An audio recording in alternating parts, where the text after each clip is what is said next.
بسم اللہ الرحمن الرحیم۔ ایک بار ثعلبہ ابن حاطب انصاری صحابی رسول اکرم صلی اللہ علیہ وآلہ وسلم کی بارگاہ میں حاضر ہوئے اور کہنے لگے، اے اللہ کے نبی، اللہ سے دعا کیجئے کہ اللہ پاک مجھے بے پناہ دولت سے مالا مال کرے۔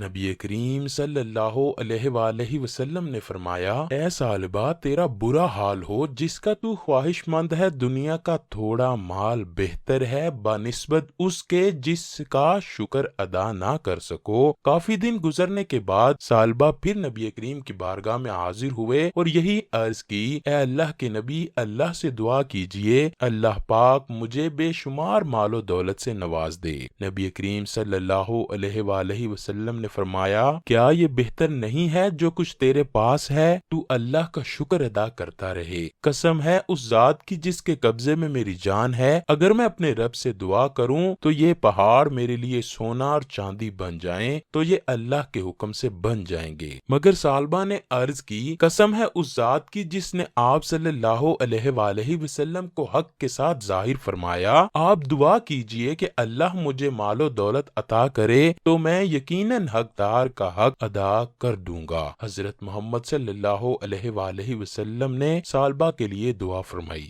اے اللہ پاک ثعلبہ کو بے شمار مال و دولت سے نواز دے۔ اس دعا کے بعد ثعلبہ نے بھیڑیں اور بکریاں پالنا شروع کر دیں۔ ثعلبہ کی بھیڑیں اور بکریوں کی تعداد میں اتنی تیزی کے ساتھ اضافہ ہوا کہ وہ اب مدینے میں پوری نہ آتی تھیں۔ وہ مدینے کے پاس ایک وادی میں رہنے لگ گئے۔ مال و دولت بڑھنے کی وجہ سے مصروفیت بھی بڑھ گئی۔ اب یہ صورتحال ہو گئی کہ ثعلبہ صرف فجر اور ظہر کی نماز مسجد نبوی میں آ کر باجماعت پڑھتے، باقی نمازیں اپنے مال کے پاس ہی پڑھتے۔ اس کے بعد اللہ پاک نے ثعلبہ کے مال میں اور برکت ڈال دی۔ بھیڑ بکریوں کی تعداد اس قدر زیادہ ہو گئی کہ بہت سے ملازم بھی ان کا خیال نہ رکھ پاتے اور ثعلبہ بھی اس قدر مصروف ہو گئے کہ انہوں نے مدینے جا کر مسجد نبوی میں نماز پڑھنا ہی چھوڑ دیا۔ اب صرف وہ جمعے کے جمعے مدینے آتے اور مسجد نبوی میں حضور اکرم کی امامت میں جمعہ کی نماز ادا کرتے۔ ثعلبہ کی ملاقات نبی کریم سے جمعے کے جمعہ ہوا کرتی۔ پھر ثعلبہ یہاں تک اپنے کاموں میں مشغول ہو گئے کہ ان کا جمعہ پڑھنا بھی چھوٹ گیا۔ گھر میں نمازیں ادا کر لیا کرتے، وہ نبی اکرم کے پاس حاضری لگانے سے بھی جاتے رہے۔ ایک دن نبی کریم نے صحابہ کرام سے پوچھا کہ ثعلبہ کو کیا ہو گیا ہے، وہ میرے پاس آنا چھوڑ چکا ہے، ثعلبہ کا کیا حال ہے؟ صحابہ کرام نے ثعلبہ کا حال نبی کریم کو بتایا تو نبی کریم نے 3 بار یہ الفاظ فرمائے، افسوس ثعلبہ، افسوس ثعلبہ، افسوس ثعلبہ۔ پھر اللہ کی طرف سے صدقات دینے کے لیے وحی نازل ہوئی۔ صدقہ دینے سے انسان کے گناہ پاک صاف ہو جاتے ہیں۔ نبی کریم نے صدقہ و خیرات والی آیات نازل ہونے کے بعد 2 آدمی ثعلبہ کے پاس صدقہ و خیرات دینے کے لیے بھیج دیے۔ ان دونوں آدمیوں کو ثعلبہ کے پاس جاتے ہوئے یہ نصیحت کی کہ اس کو میری تحریر ضرور پڑھانا۔ سیدھے ثعلبہ کے پاس گئے، اس کو کہنے لگے، اے ثعلبہ، اللہ تعالیٰ کی طرف سے یہ آیات نازل ہوئی ہیں، اس لیے تم بھی صدقہ و خیرات کرو۔ ثعلبہ کو نبی کریم کی نصیحت کے بارے میں آگاہ کیا گیا۔ ثعلبہ نے ان 2 بندوں سے کہا کہ تم آگے سے چکر لگا کے واپس آؤ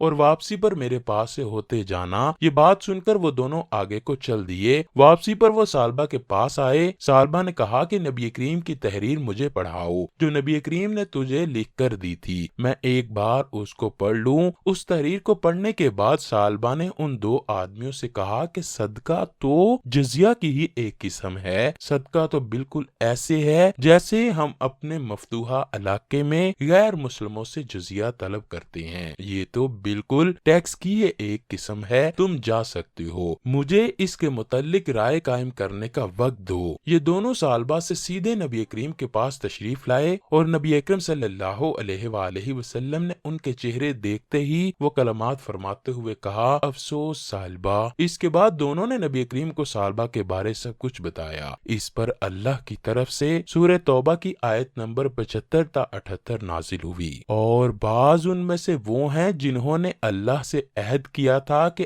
اگر وہ ہمیں اپنے فضل سے دے تو ہم ضرور خیرات کیا کریں اور نیکوں میں سے ہو جائیں، پھر جب اللہ نے اپنے فضل سے دیا تو اس میں بخل کرنے لگے اور منہ موڑ کر پھر بیٹھے، تو نتیجہ یہ ہوا کہ اللہ نے ان کے دلوں میں نفاق پیدا کر دیا اس دن تک جب اللہ سے ملیں گے، اس لیے کہ انہوں انہوں نے جو اللہ سے وعدہ کیا تھا اسے پورا نہ کیا، اور اس لیے کہ جھوٹ بولا کرتے تھے۔ کیا وہ نہیں جانتے کہ اللہ ان کا بید اور ان کا مشورہ جانتا ہے، اور یہ کہ اللہ عیب کی باتیں جاننے والا ہے۔ جب حضور اکرم صلی اللہ علیہ وآلہ وسلم پر یہ آیات نازل ہوئی تو اس وقت صحابہ کے رشتہ داروں میں سے کوئی شخص نبی کریم کے پاس موجود تھا۔ اسی رشتہ دار کو صحابہ کے پاس یہ پیغام دے کر بھیجا گیا کہ اللہ نے تمہارے بارے میں قرآن پاک میں اس طرح فرمایا ہے۔ جب اس کے رشتہ دار نے صحابہ کو نبی کریم کا یہ پیغام سنایا تو صحابہ سنتے ہی نبی کریم کے پاس دوڑا چلا آیا، عرض کرنے لگا، اے اللہ کے نبی، میری طرف سے صدقہ قبول فرما لیجئے۔ نبی کریم صلی اللہ علیہ وآلہ وسلم نے فرمایا، مجھے اللہ نے تیرے سے صدقہ لینے سے منع فرما دیا ہے۔ یہ بات سن کر صحابہ بڑے پریشان ہو گیا۔ نبی کریم نے فرمایا، یہ سب کچھ تمہارے ہی عمل کی وجہ سے ہوا ہے۔ میں نے تجھے ایک بار پیغام بھیجا تھا، تم نے میرے پیغام کو قبول کرنے سے انکار کیا۔ اللہ تعالیٰ تیرے سے اس لیے ناراض ہے۔ جب نبی کریم نے پردہ فرمایا اور حضرت ابوبکر صدیق رضی اللہ تعالیٰ عنہ کا دور آیا تو صحابہ حضرت ابوبکر کے پاس تشریف لائے اور کہنے لگے کہ میری طرف سے صدقہ قبول فرما لیجئے، لیکن حضرت ابوبکر نے فرمایا، تیرے صدقے کو نبی کریم نے قبول نہیں کیا تھا، اس لیے میں کس طرح اس کو قبول کر سکتا ہوں۔ اس کے بعد حضرت عمر رضی اللہ تعالیٰ عنہ اور حضرت عثمان رضی اللہ تعالیٰ عنہ کے دور میں بھی صحابہ نے ان کے پاس آ کر صدقہ قبول کرنے کو کہا تو انہوں نے بھی وہی جواب دیا جو حضرت ابوبکر صدیق نے دیا تھا۔ حضرت عثمان غنی رضی اللہ تعالیٰ عنہ کے دور حکومت میں ثعلبہ بن حاطب کا انتقال ہو گیا۔ اسلام ایک مکمل دین ہونے کا شرف رکھتا ہے، اسی لیے اس دین میں ہر طبقے کے لوگ موجود ہیں۔ دین اسلام میں غریبوں کا خیال رکھتے ہوئے اللہ نے ہر مالدار کو صدقہ و خیرات کرنے کا حکم دیا ہے۔ جو اللہ کے اس حکم کو نہیں مانے گا اس کی آخرت کے دن ضرور پکڑ ہوگی۔ جو مال و دولت انسان نے دنیا میں جمع کر کے رکھا ہے، جب اس کا انتقال ہوگا تو اس کا مال اسی کے لیے عذاب بن جائے گا۔ یہ سارا واقعہ آپ کے سامنے بیان کیا گیا کہ کس طرح صحابہ نے نبی کریم سے کہا کہ اے اللہ کے نبی، میں مال و دولت حاصل کرنے کے بعد اللہ کے ہر حکم کی تعمیل کروں گا، لیکن نبی کریم اس کے لیے مال و دولت کی دعا نہیں مانگ رہے تھے کہ کہیں ایسا نہ ہو کہ صحابہ اپنے دین سے بھٹک جائے۔ دولت کی ہوس ایسی بلا ہے، جب انسان کے اندر پیدا ہو جاتی ہے تو انسان کو